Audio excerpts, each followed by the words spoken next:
You are comfortably zoned in Alameda, California with the Zigzag Man and a very special guest, the Grande Dame of Alameda, Julie Park Tracey, who's an authoress, and formerly you owned and ran the Alameda Sun, am I correct? That's right.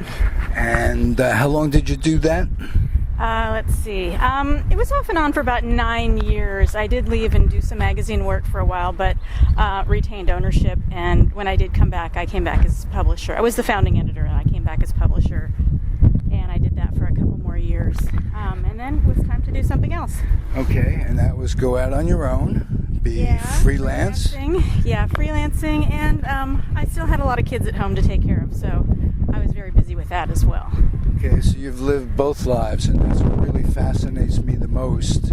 You've lived life of a mother, a family person, a sibling, a daughter. You've had a lot of responsibilities for your young years. Yeah, maybe. I would say yes. Okay, and you're pretty much the hub of your family, it seems. Well, they keep me busy, yes. They keep you busy. Okay. I want to talk about your latest venture, which is Doris Diaries, and newly published. Actually, not published yet. Published in the fall. Aiming for October 1st publication date, although it may be out earlier. I don't really have control of when it gets off the press. But accepted and all that? Oh, yeah. Actually, they love it. They're very excited about it, the publishers. So. Okay, just how many books have you published already? I published a novel in 2002, and I published a collection of poetry in 2009. Good. So and then I've doctored a lot of books into publication, but they weren't my books. So. Okay. You've published excerpts of Doris Diaries over the past 6 or 7 months on Facebook and Twitter. You've gotten a lot of people's interest. Doris was your aunt? She was my great aunt. She's my mother's aunt. Oh, really? Yeah. Okay. And tell me the year she lived, first of all. She was born in 1910, and she passed away in 2011. Okay. So she was 101. She lived to be 101? 101 in a couple of weeks, yeah. Wow. And you found the diaries in her belongings, or was this something that she had planned to publish when she was alive? No. Well, she lived a long time, as I've said. I didn't know that she kept a diary, but she produced her autobiography, a memoir, when she was 96. So a couple of years ago that came out, and she had a publication party and a big hoo-ha around that. Wow. So apparently she used those to kind of help her remember what had happened, but she just doesn't really concentrate very much on her early years in her memoir. She looks a lot at the 30s and the 40s and 50s, and then she moves on in her married life, and then she talks a little bit about after her husband passed and what she did then. So that's her memoir. I didn't know she had these diaries. After she passed away, my mother was her trustee, and there was this box of and they weren't even books. There were a couple that were books, but mostly they were pages just stuck in envelopes with dates written on them. And she said, "Do you want these? I don't know what to do with these. Do you want these?" And I said, "Sure." And I still didn't really know what they were. And I started looking at them, and they just made me laugh and laugh. They were so funny. And I just started posting them on Facebook because I was laughing out loud by myself, in my office. And I thought, oh gosh, I just got to share this. This is too funny. She really is a pip. Pip is a really good word for her. For her times, you would not know, by reading what she wrote, you wouldn't know the years, the era she lived in. Because in some ways, yeah. She transcends. A lot of it is transcending. Very open, a very feminine woman, obviously very attracted to men. Charming, and very flirty, attracted to men, and men are attracted to her. They love her. And everyone, even as quite elderly, she loved men, and she liked to have a man come and sit by her, or fix her a drink, and they would chit-chat. And it was funny sometimes. I remember I'd go up with my husband to visit, and she would kind of grab his elbow and say, "Here, come sit right by me, let's talk." And I, the rest of us would be kind of marginalized because she was kind of monopolizing the man. It was funny. Nice. And was she an influence on you growing up in terms of? Oh yeah, absolutely. I'm kind of the daydreamer of the family, my siblings and all that. That's why I ended up being a writer. I just was always drifting off into, the blue sky and the white clouds. And she really encouraged that. She loved that I was artistic. She was artistic, temperament herself, and she really liked that. And it was different from other members of my family who were very studious, and not that I wasn't studious, but school wasn't my thing. I wanted to be out in the world and live, which is one of Grew up in Petaluma? Yeah, Marin County, then Petaluma High School and that vicinity. Eventually went to San Francisco State for college, and then I've been in the Bay Area my whole life. And she's been my old Aunt Doris, my whole life. So, knew her almost. So this was not your mother's sister, your mother's aunt. Wow. My grandfather's sister. Yes. Whoa. So, and she was cognizant right to the end, so she got to pass. Just about to the last few months, 90s, and even 100. well past 100. I was visiting her after her 100th birthday, which was a huge shindig, huge. I visited her after that, and she was, weakening. She was getting weak, and she was in bed a lot. So I brought a book with me that was, now I can't remember the author, but it was a book of broadcasts from the 1940s, or late 1930s, early 1940s, World War II, what was happening in London. Edward Murrow, was who it was. Right. It was his broadcasts. So I brought that along, and I was reading them, and they were basically talking about Joseph Kennedy being talking about all of that. Well, I was reading this aloud to her, and she said, "Oh, I remember that. She was in her 30s. She totally remembered all those things. Oh, wow. And I'm thinking I'm reading this ancient history. To me, it's ancient history, and to her, it was like, "Oh yeah, I was there. I remember that." It was just, right there for her. It's very present. What's one thing that she told you that you'd pass on to your kids? Funny things. She corrected my grammar. She corrected your grammar? My grammar. And she said, "Please, Julia, is that he, not is that him?" She would correct my grammar. She would also say, I was just talking about this with one of my daughters, when you'd say, "Oh, hi, how are you?" I'm talking philosophy, not grammar. Philosophy, no. Yeah. She would say, "How are you?" No, how are you really? And she wanted to know how you were, in your core. She wasn't for superficiality. She did not want the superficial, quick passing of, "Oh, I'm fine." No. What does that mean? And she kind of had a mind like a steel trap. So if you said something, you couldn't slip something past her by just glossing over it. She would just snap on it and say, "No, what do you mean by that?" And she would go into it. And then she'd talk politics. She's very left-wing. She hated the Bush years, hated Reagan. Wow, nice to know that someone of her era really saw ahead a little bit. Because that's what liberals do, is they see ahead. The way I look at being a liberal.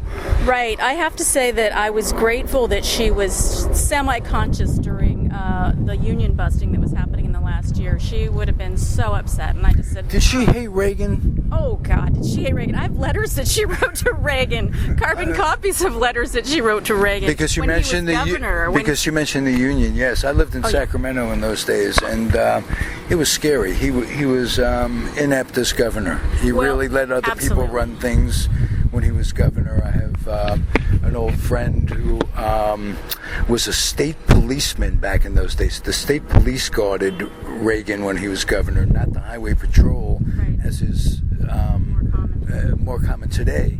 And he was out of it. He would sit in the basement with his little boy Ronnie and play the trains, and they'd bring him down the Equal Rights Amendment. Is this right? Should I be signing this? And he'd look over and play train. Wait a minute, the train's going through the thing. Toot toot. He wore the hats, and he was almost sheltered at that time by those, I can't remember the two bosses in California. I don't know. It was a little ahead of my time. I don't remember specifically, but she hated him, and because she was in social services, she worked for the county, Sonoma County, and because she worked in social services at the time when he wasn't just closing mental institutions and have you. He was closing a lot of things. It was a mindset. Extremely difficult, as well as the tax issues. She was quite upset about health care at the time, and the taxes that she had to pay, and how is it that he was cutting these things off for people in California when he had it handed to him on a plate? So. Okay, so basically, to answer my question in your words, basically she passed on to be there in the present, yes. To ask, not just skip by things, but to look through things a little bit, and you'd pass that on. Now, what would you pass on to you from your years if you had one thing in terms of getting through life and because as we both know, it's a roller coaster and it's a dipsy-do at the same time, life is. And how do you handle the ups and downs of it? And what would you pass on to your kids about that? Well, let's see. Now you got me on the spot. I don't have a pithy thing in my pocket to just say, but I always tell them, really be true to yourself, and don't, go along with something if you're not happy with it. Really stand up for yourself, and that's something I learned, the hard way. And also, I don't do dirty secrets. If we're not all just not going to talk about something, I don't do that. I'm really like, nope, this is the way it is, and all of that. You're out in the open. I am out in the open, and it took a long time to learn that. Part of that is being Catholic. With a small C or a large C? Now it's small C, but with large C Catholicism, there's a lot of secrecy and hidden, what is hidden and what can't be discussed. I'm a Jew boy. Are you as disappointed with the Catholic Church as I would expect a thinking person to be in today's day and age? Yes and no. I have hope with the nuns who are doing amazing work. Okay. But I'm so disgusted that with the misogyny and the ongoing, the secrecy, the people who are drawn to secrecy and power are not healthy people. And my novel is all about this, about what celibacy really is celibacy from relationship. It isn't even about the sex. It's about keeping people separate so that you can't even share your heart, much less your money is going to go out of the church. So go read my first novel. All right, that'll answer it. What do you think of the burbs that we live in? With both Alameda, I raised my kid here. You raised your kids here. A lot of mixed emotions. Let me throw a few things out and see what you agree or disagree on. There's a tremendous number of recruiting stations here on the island, and there's nothing like Veterans for Peace. There are no organizations like that. The powers that be have made no statement about the war effort or contributing to it. Recently, there was an Alameda graduate, 30-year-old sergeant, on his third tour of duty in Afghanistan, tragically killed.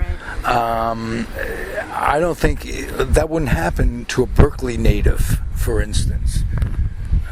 No, there's a long history in Alameda of war and military machine, as far as the shipyards, and right. Alameda Point is a third of the island. Right. It's only just opened up in the last 20 years. So there's a very long history, and I think it'll take time before the former military members, Navy and what have you, before they move out enough and a new generation grows up that's less interested in fighting wars. I think it's just a matter of time.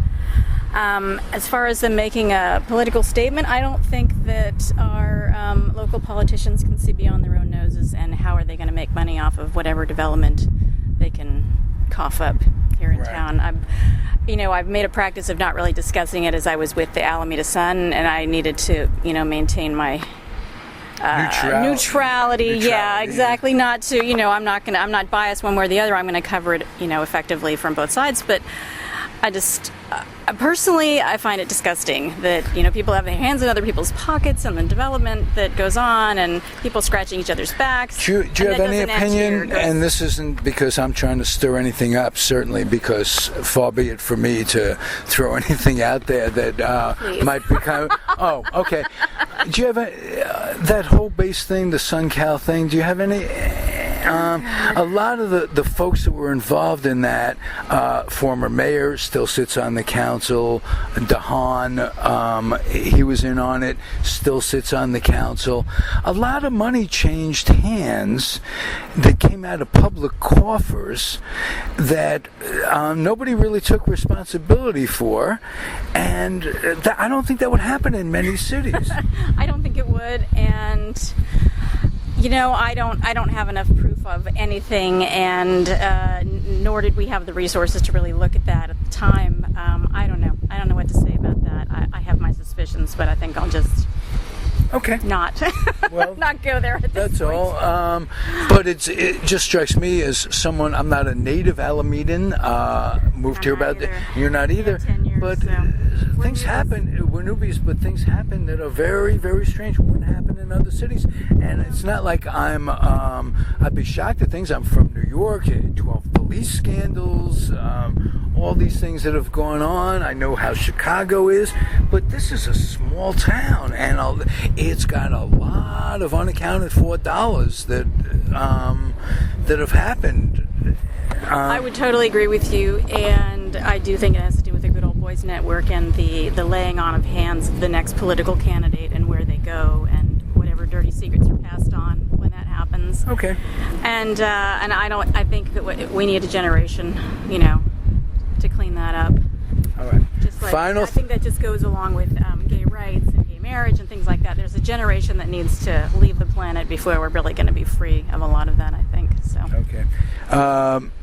My whole thing with podcasts, I talk to the most interesting people in Northern California, and I think I give pretty good interview because I ask the proper questions. If you do say so yourself. If I do say so myself. With that in mind, I want to know, the biggest tragedy to me is kids don't read anymore, and they don't read because there are no newspapers. Everything is the computer, and with the computer comes the games and all that, and I might have mentioned to you at one time or another, my son is the most game proficient human. You haven't met my son, no. My son is the Maven. He's over at the GameStop and on Saturdays. Yeah, and I know that one. But newspapers are dying, and people are not reading the physical. They're reading computers, but right. They're glancing, they're scrolling computers. But they're not sustainable. I mean, to use that much paper for one use only is really not sustainable practice. So I'm actually okay with that.